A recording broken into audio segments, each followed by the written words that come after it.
Hello students, today we are going to discuss our new topic that is the part of staffing chapter 6. Staffing process में अब तक हम लोगों ने recruitment अच्छे से समझ लिया था, स्टाफिंग प्रोसेस को हमने अच्छे से समझ लिया था। आज हम लोग डिस्कस करेंगे सिलेक्शन प्रोसेस कि रिक्रूटमेंट हो जाने के बाद में जो सिलेक्शन प्रोसेस होती है वो कौन से सीक्वेंस में की जाती है। तो इसमें हम देख लेते हैं पहले कि सिलेक्शन होता क्या है। सिलेक्शन होता है कि जो रिक्रूटमेंट जो टोटल नंबर ऑफ एप्लीकेशंस हमारे पास आई थी उनमें से बेस्ट कैंडिडेट को सिलेक्ट करना सिलेक्शन प्रोसेस कहलाती है। अब कैंडिडेट्स को हम कैसे सिलेक्ट करेंगे?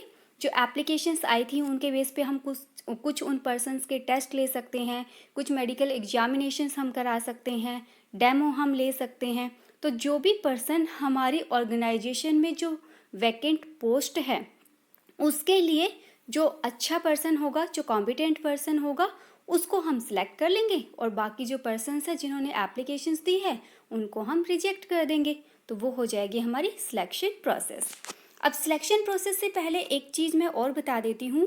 1 मार्क के क्वेश्चन में काफ़ी बारी आ जाता है recruitment is what kind of process. तो रिक्रूटमेंट क्या होती है? एक पॉजिटिव प्रोसेस होती है। ठीक है, पॉजिटिव का मतलब कि रिक्रूटमेंट के अंदर सारे के सारे पॉजिटिव प्रोसेस आती है। मीन्स हमें 5 बंदे चाहिए लेकिन एप्लीकेशन हम 500 तक इनवाइट कर सकते हैं या एक्सेप्ट कर सकते हैं। बट सिलेक्शन जो है वो एक नेगेटिव प्रोसेस होती है। नेगेटिव क्यों होती है? क्योंकि इसमें रिक्रूटमेंट में जितने भी एप्लीकेशंस हमारे पास आती है उसमें से हम बेस्ट कैंडिडेट को रख कर बाकियों को रिजेक्ट कर देते हैं। तो इसलिए सिलेक्शन क्या है? एक नेगेटिव प्रोसेस है। ठीक है, रिक्रूटमेंट पॉजिटिव प्रोसेस होती है और सिलेक्शन नेगेटिव प्रोसेस होती है। सेकंड आता है इसमें difference between recruitment and selection. पर रिक्रूटमेंट और सिलेक्शन दोनों में क्या डिफरेंस होता है? तो जो फर्स्ट डिफरेंस है वो क्या है कि recruitment is the process of searching for potential employees and make them to apply for jobs in the organisation. Recruitment क्या होती है? एक ऐसी प्रोसेस है जिसमें हम पोटेंशियल एम्प्लॉयज़ को सर्च करते हैं ताकि वो अप्लाई करें हमारी ऑर्गेनाइजेशन के लिए। और सिलेक्शन में हम क्या करते हैं? एक कॉन्ट्रैक्चुअल रिलेशनशिप बना देते हैं किसके बीच में? एम्प्लॉयर और वर्कर्स के बीच में। क्योंकि सिलेक्शन होने के बाद तो हम पर्सन को अपॉइंट ही करा लेते हैं, तो वो एक कॉन्ट्रैक्चुअल रिलेशनशिप हो जाता है। जब हम उस पर्सन को ज्वाइनिंग लेटर देते हैं तो वो एक कॉन्ट्रैक्चुअल रिलेशनशिप बन जाता है। ठीक है, नेक्स्ट पॉइंट हमारा आता है कि रिक्रूटमेंट पॉजिटिव प्रोसेस होती है, सिलेक्शन नेगेटिव प्रोसेस होती है। और क्या डिफरेंस होगा इसमें कि जो रिक्रूटमेंट प्रोसेस होती है वो क्रिएट करती है a large pool of applicants for the jobs in the organisation. मतलब हमें अगर 10 पर्सन्स की रिक्वायरमेंट है तो हम 100,000 तक की एप्लीकेशंस एक्सेप्ट कर सकते हैं। बट सिलेक्शन का एम क्या होता है? एलिमिनेट करना, किनको? अनसुटेबल कैंडिडेट्स को, ताकि कॉम्पिटेंट पर्सन्स जो है वो ही जॉब में रहे। तो ये होगी हमारी difference between recruitment and selection. Next आता है सिलेक्शन प्रोसेस क्या होगी जिसकी हम बात कर रहे थे, क्या सीक्वेंस होगा उसमें। तो फर्स्ट पॉइंट इसमें आता है preliminary screening, then selection test, employment interview, reference and background check, selection decision, medical examination, job offer और कॉन्ट्रैक्ट ऑफ एम्प्लॉयमेंट। ये जो प्रोसेस होती है ये डिपेंड करती है कंपनी टू कंपनी। कुछ कंपनीज सारी प्रोसेस को फॉलो करती है, कुछ कंपनीज अपने अकॉर्डिंग कम या ज़्यादा पॉइंट्स कर सकती है। बट हमें अपने सीबीएसई बोर्ड के हिसाब से इस प्रोसीजर को फॉलो करना है, क्योंकि जब भी प्रोसीजर आता है तो वो सीक्वेंस में हमें आंसर देना होता है, तो हमें इसको सीक्वेंस में ही याद करना पड़ेगा।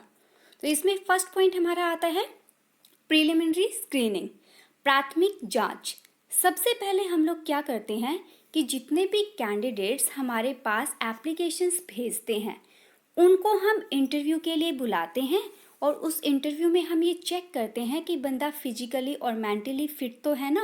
मतलब सिर्फ एक नॉर्मल उसका हम चेक करते हैं, उसको उसकी स्क्रीनिंग की जाती है कि जिस जॉब के लिए उसने अप्लाई किया है क्या वो सूटेबल है। कई बार क्या होता है कि हमें कुछ ऐसा काम कराना है, लाइक वर्कर का काम कराना है, हैवी मशीनरीज पर काम कराना है और जो कैंडिडेट है वो हैंडीकैप्ड है। तो हम फर्स्ट टाइम पर देखकर ही हम उसको रिजेक्ट कर देते हैं।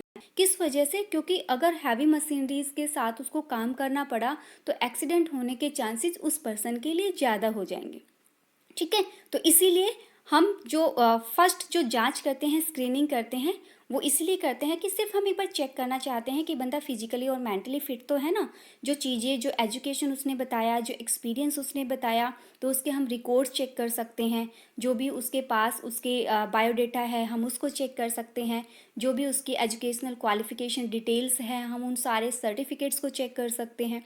और जब ये स्क्रीनिंग होती है तो एक ब्लैंक एप्लीकेशन फॉर्म हमें उस पर्सन से फिल कराना होता है। अब वो जो ब्लैंक एप्लीकेशन फॉर्म होता है उसमें क्या क्या चीज़ें होती है? एज हो गया, जेंडर हो गया, पर्सन का मैरिटल स्टेटस क्या है, उसकी हाइट या वेट क्या है, एजुकेशनल डिटेल्स उस पर्सन की, वो कौन कौन सी लैंग्वेजेस जानता है ना। और उसके बाद में उसकी जो प्रीवियस जॉब थी उसकी डिटेल्स क्या रही है, वहाँ पर उसका बिहेवियर कैसा था, कितना उसके पास एक्सपीरियंस है, उसकी एवरेज अर्निंग क्या है, उसकी सैलरी एक्सपेक्टेशंस क्या है, क्यों वो प्रीवियस जॉब को छोड़कर आया है, उसकी हॉबीज़ क्या है। तो ये भी डिपेंड करता है कंपनी टू कंपनी कि वो किन किन चीज़ों को प्रेफरेंस देती है। वो ब्लैंक एप्लीकेशन फॉर्म फिल कराने के बाद में अब बारी आती है सिलेक्शन टेस्ट लेने की।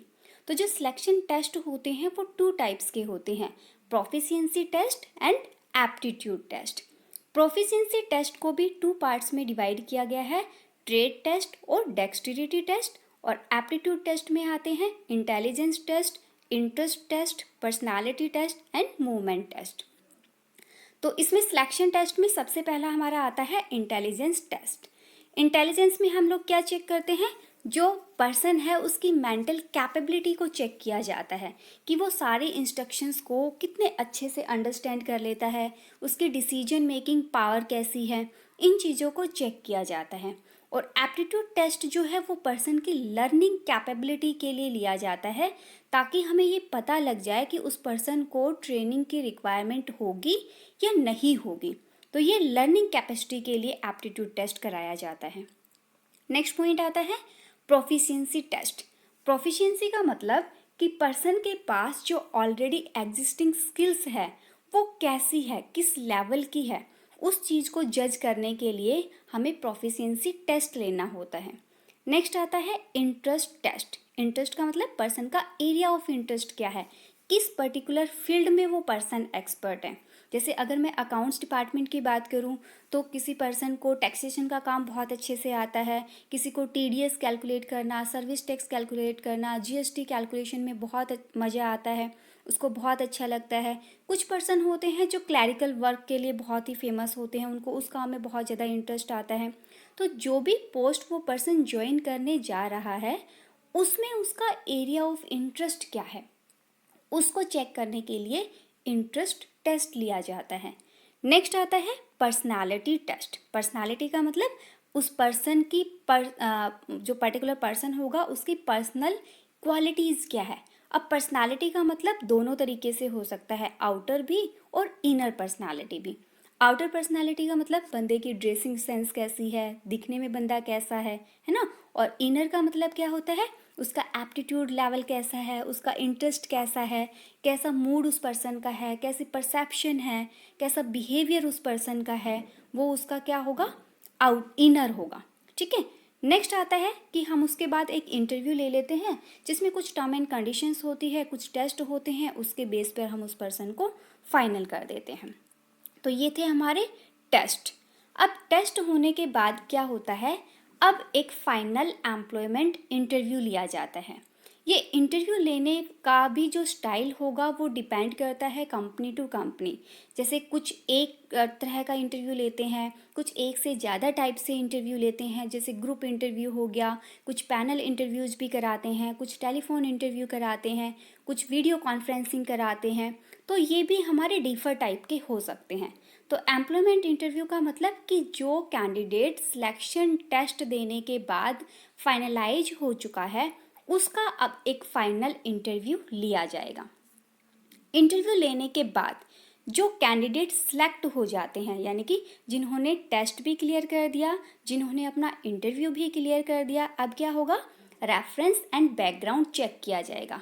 रेफरेंस का मतलब कि उस पर्सन ने जो रेफरेंस लगाया है उसे हम उसके बैकग्राउंड के बारे में जानेंगे। जैसे किसी ने बोला कि भाई ये पर्सन है, मेरा चाचा है, इस कंपनी में जॉब करता है, या मेरा ब्रदर है, इस कंपनी में इस पोस्ट पर जॉब करता है। जो भी पर्सन, जिसका भी रेफरेंस उसने दिया है, उस रेफरेंस के थ्रू हम उसका बैकग्राउंड चेक करते हैं कि जो पर्सन अभी ज्वाइन करने जा रहा है उसका बैकग्राउंड कैसा रहा है, उसके खिलाफ कोई केस वगैरह तो नहीं है। ऐसा तो नहीं है कि लास्ट कंपनी में उस पर्सन ने कुछ ऐसी चीज़ें कर दी हो जिसकी वजह से लीगल एक्शन उसके ऊपर लिए गए हों। तो इन चीज़ों को चेक करने के लिए, उसकी फाइनल पोजीशन को चेक करने के लिए, उसकी एजुकेशनल क्वालिफिकेशन को चेक करने के लिए, उसकी रेपुटेशन को चेक करने के लिए हम एक बैकग्राउंड चेक कर लेते हैं उसका। अगर ये भी क्लियर हो जाता है तो उसके बाद फाइनल सिलेक्शन डिसीजन ले लिया जाता है कि भाई वो कैंडिडेट क्या है, हमारे अकॉर्डिंग फिट है। अब जब फाइनल सिलेक्शन डिसीजन होगा तो कुछ कंपनीज क्या कराती है, मेडिकल एग्जामिनेशन कराती है। मेडिकली फिट है या नहीं है वो पर्सन। ऐसा तो नहीं है उसको कोई हेल्थ डिजीज हो जो काफ़ी लंबे टाइम से चल रही हो, या हो सकता है कि कंपनी में आने के बाद में कोई ऐसी डिजीज उसको हो जो कि इन्फेक्टेड हो, जो एक पर्सन से दूसरे पर्सन में फैलती हो। तो इससे तो कंपनी में सारे पर्सन को वो वाली डिजीज हो जाएगी। तो इन चीज़ों से बचने के लिए कंपनी क्या करती है, मेडिकल एग्जामिनेशंस लेती है। देखो, गवर्नमेंट जॉब्स में तो मेडिकल एग्जामिनेशन होता ही होता है, लेकिन प्राइवेट सेक्टर्स में भी आजकल बहुत सारी ऑर्गेनाइजेशंस ऐसी हैं जो मेडिकल एग्जामिनेशन के बिना पर्सन को अपॉइंट नहीं कराती। तो जो मेडिकल एग्जामिनेशन होता है वो किस लिए होता है, मेन क्या क्या रीजन होंगे। पहला, कि बंदा फिजिकली फिट है या नहीं है। दूसरा, कि जो इन्फेक्शन जो डिजीज से होने वाला है, अगर कोई पर्सन को कोई डिजीज है, अगर उससे इन्फेक्शन होता है तो उससे बिजनेस को बचाने के लिए, बिजनेस में जितने भी पर्सन्स काम करते हैं उनको बचाने के लिए मेडिकल एग्जामिनेशन कराया जाता है। और थर्ड पॉइंट इसमें आता है कि काफ़ी बारी क्या होता है, बहुत सारी ऑर्गेनाइजेशन में वर्कर्स के ट्रीटमेंट पे बहुत सारा पैसा जो है वो वेस्ट हो जाता है। तो कोई भी ऑर्गेनाइजेशन नहीं चाहेगी कि जब पर्सन को ज्वाइन किया है तभी उसको अगर डिजीज है और उस पर वो बार बार पैसे खर्च करती है, तो इससे तो ऑर्गेनाइजेशन की कॉस्ट बहुत ज़्यादा आ जाएगी।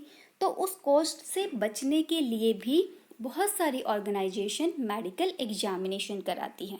ठीक है, मेडिकल एग्जामिनेशन में फाइनल होने के बाद जॉब ऑफर और कॉन्ट्रैक्ट ऑफ एम्प्लॉयमेंट किया जाता है। मतलब अब हमारी तरफ से जो बंदा है वो मेडिकली फिट है, सारे टेस्ट उसके हो चुके, सारे इंटरव्यूज उसके हो चुके। अब हम क्या करेंगे, कॉन्ट्रैक्ट लेटर उस पर्सन को दे देंगे जिसको हम बोलते हैं अपॉइंटमेंट लेटर। ठीक है, तो उसके अंदर भी बहुत सारी चीज़ें होती है, कुछ टर्म एंड कंडीशंस होती हैं, जिन चीज़ों को फिल करने के बाद में दोनों पार्टीज, जिसको जॉब करनी है और जो जॉब देगा, दोनों पार्टीज के बीच में एक म्यूचुअल कॉन्ट्रैक्ट हो जाता है।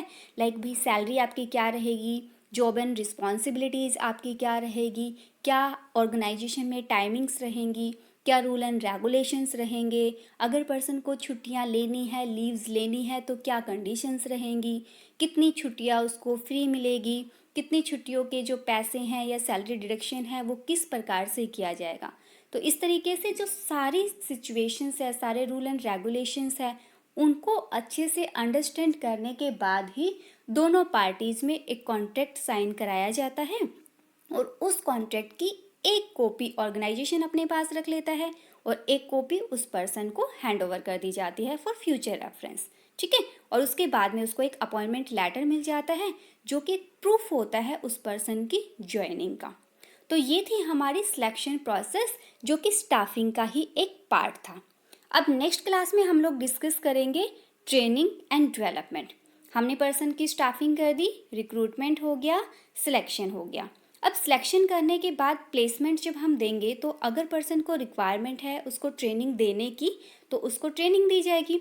तो नेक्स्ट चैप्टर में ट्रेनिंग एंड डेवलपमेंट में हम टाइप्स ऑफ ट्रेनिंग के बारे में स्टडी करेंगे। ठीक है, कि कितने टाइप्स की ट्रेनिंग होती है, कैसे कैसे हम ट्रेनिंग प्रोवाइड करते हैं और ट्रेनिंग की इम्पोर्टेंस क्या क्या होती है। तब तक के लिए हैप्पी लर्निंग। Thank you.